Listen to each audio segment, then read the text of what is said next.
We all know the magic, that performer who seemed to operate on a different plane of existence, the king of pop. When you think of Michael Jackson, you see the almost supernatural grace, you hear the voice that defined a generation, and you remember a global icon whose every single move was an event. From the first notes of Billie Jean at Motown 25 to the wild, gravity-defying lean and smooth Criminal, his performances felt like they were channeled from another world. They were perfect, seamless, and almost inhumanly brilliant. But what if I told you that magic wasn't really magic at all? What if it was a meticulously followed blueprint? A set of 3 core habits that Michael Jackson practiced with relentless discipline every single day. This isn't a story about some mystical talent that appeared out of thin air. This is the story of how a legend was forged, not just by genius, but by sheer design. These weren't just quirks, they were the pillars of his entire career, a system he used to turn raw talent into world-changing success. And today, we're breaking down that blueprint. Habit 1. The obsessive student. The first habit, and maybe the most misunderstood, is that Michael Jackson was, above all else, an obsessive student. He lived by a principle he stated himself: the greatest education in the world is watching the masters at work. This wasn't just a clever soundbite, it was his entire philosophy. He believed that to become the greatest, you first had to understand what made the greats great. His creativity wasn't born in a vacuum, it was a synthesis of everything he absorbed. He spent countless hours deconstructing the careers of his idols. He didn't just watch them, he studied them with the intensity of a scholar. Take James Brown, the godfather of soul. Michael didn't just admire Brown's energy, he analyzed his quicksilver spins, his command of the stage, and his percussive, full-body performance style. He would watch tapes relentlessly, dissecting every slide and spin until that energy was embedded in his own DNA. He absorbed Brown's fire, but he didn't just copy it, he refined it, fused it with his own unique grace, and devolved it into something new. But his studies went far beyond music.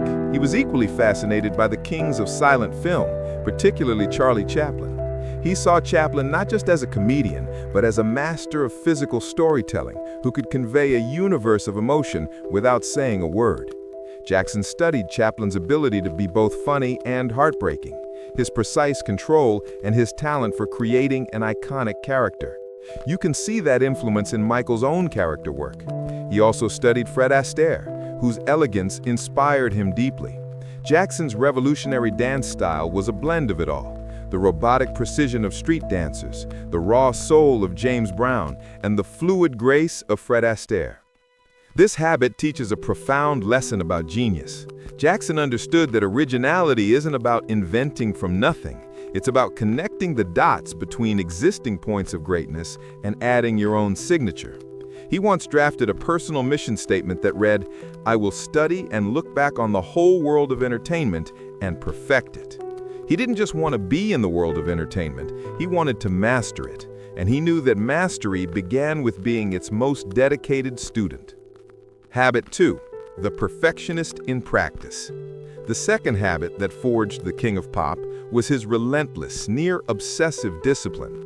For Michael Jackson, good enough was never good enough. His mother, Katherine Jackson, recalled that he wouldn't settle for just being good, it had to be his best. This drive was instilled in him during his time in the Jackson 5 under his father, Joe, but it quickly became his own internal engine. His work ethic was by all accounts insane. For his Dangerous tour, he reportedly spent hours a day practicing to ensure every movement was flawless. Grueling 12 to 14-hour workdays filled with dance rehearsals on top of long studio sessions were his normal. Even after a full day, he'd find the energy to run through a routine just one more time. This wasn't just about hard work, it was about chasing an impossibly high standard. People who worked with him said that even when they thought a take was perfect, Michael would often insist, "Let's do it again." This perfectionism was legendary in the recording studio. Bruce Sweden, his longtime engineer, said that Michael would obsessively prepare for days or even weeks before ever stepping up to the microphone. He'd memorize every line so he never needed a lyric sheet. For the Thriller album, this process of refining and perfecting went on for months. Perhaps the most powerful example of this was his mission for that very album. Before its release, he was vocal about his ambition to create the highest-selling record of all time. Frustrated that his previous album, Off the Wall, didn't win Record of the Year at the Grammys, he was determined to create something impossible to deny. He would write his goals on his mirror as a daily reminder of the monumental task ahead. He himself said, "I'm a perfectionist. I work until I drop." And I worked so hard on that album. The Moonwalk, which he debuted in 1983 and seared into the world's memory, didn't just happen. It was the result of hours of practice to perfect a move that others had done, but none had ever performed with such otherworldly smoothness. He didn't just practice until he got it right. He practiced until he couldn't possibly get it wrong. Habit 3. The visionary mindset. The third and final habit is what truly elevated him from a superstar to a cultural architect, his visionary mindset. Michael Jackson didn't just write songs, he built entire worlds. He had an incredible ability to see, hear, and feel the final product in his mind with astonishing clarity before a single note was ever recorded. Now, he wasn't a musician in the traditional sense. He didn't read or write sheet music fluently, but his mind was the orchestra. His main composition tool was his own voice.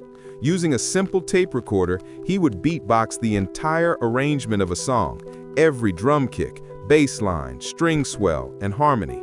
He was a human drum machine and a vocal orchestra in one. Engineers were constantly in awe of this process. One recounted how Michael came into the studio with a song written overnight and then sang every single note of every chord to the guitarist.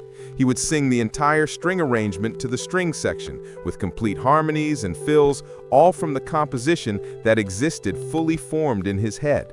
It wasn't just a rough idea, it was the complete blueprint of the song, transmitted directly from his mind. This vision extended far beyond the music. He revolutionized the music video, turning it from a promo clip into a cinematic event he called a short film. When MTV initially hesitated to play his videos, he didn't just send them another clip. He created Billie Jean, a piece of art that was impossible to ignore. Then came Thriller, a 14-minute horror masterpiece that shattered every notion of what a music video could be. He saw the entire package, the music, the story, the fashion, the choreography, as one indivisible piece of art. He once said, "I believe we are powerful, but we don't use our minds to full capacity." Michael Jackson used his mind to its absolute full capacity. He was the director, composer, and star of the show playing inside his head. This ability to hold a complete, multi-layered vision and execute it with precision is what allowed him to consistently operate on a level no one else could touch. He wasn't just making records, he was building universes. So that's the blueprint, the 3 core habits that forged the king of pop.